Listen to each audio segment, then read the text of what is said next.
The Xbox showcase was horrible, if you judge it off its last announcement. They could have kept Black Ops 7. It's weird they're even dropping it when 6 just came out last October, but other than that, this showcase was very good. Xbox is fully embracing making their games multi-platform, as most of these are coming to PlayStation 5, which you love to see. Among the most hyped announcements for me was Clockwork Revolution, a first-person RPG with loads of snarky dialogue and some interesting gameplay. That's dropping in 2026, and I can't wait. Invincible is getting a 3v3 tag fighting game called Invincible Versus. Not gonna lie, it looks like another welcome entry into the genre, and we'll see how worthy it is when it releases sometime next year. Xbox announced their new Xbox-branded ROG Ally handheld, which is huge in my opinion, as the Ally is one of the best handheld PCs on the market. More on this in another video. They actually started the show off with Outer Worlds 2, which ended up getting a whole direct afterwards, and it finally got a release date. Keep an eye on October 29th for this one. High on Life is back with more quips and tongue-in-cheek humor in a brand new sequel that's scheduled to drop sometime this winter. Resonance, A Plague Tale Legacy is coming out next year. This is a prequel that takes place 15 years before the original game. The studio, made up of ex-CD Projekt Red developers Rebel Wolves, showed off their game The Blood of the Dawnwalker. This is the game that puts you in the shoes of a vampire who has 30 days and nights to save his family from extinction. Oh look, the Super Meat Boy series is back, and this time it's taking its unforgiving platforming and putting it in 3D. This one drops sometime next year. Ninja Gaiden 4 finally has a release date. You can mark your calendars for October 21st, 2025. Indiana Jones and the Great Circle is getting DLC. That was a great game.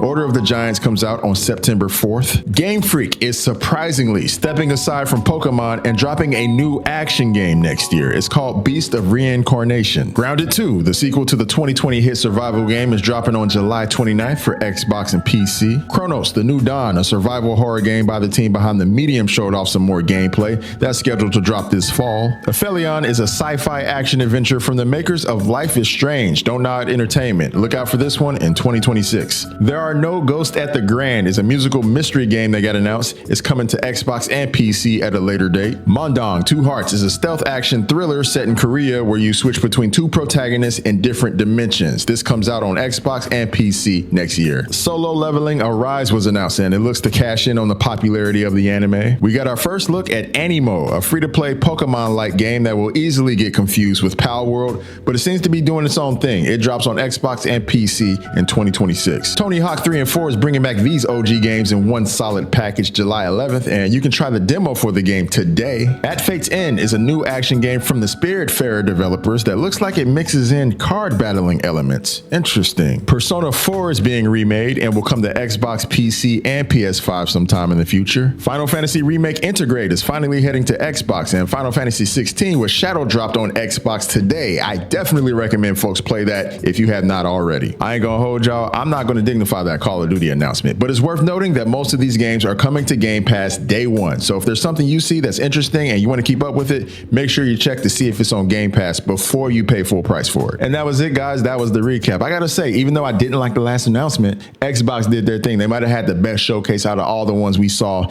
this weekend. But anyways, let me know what you guys think. What game stood out to you?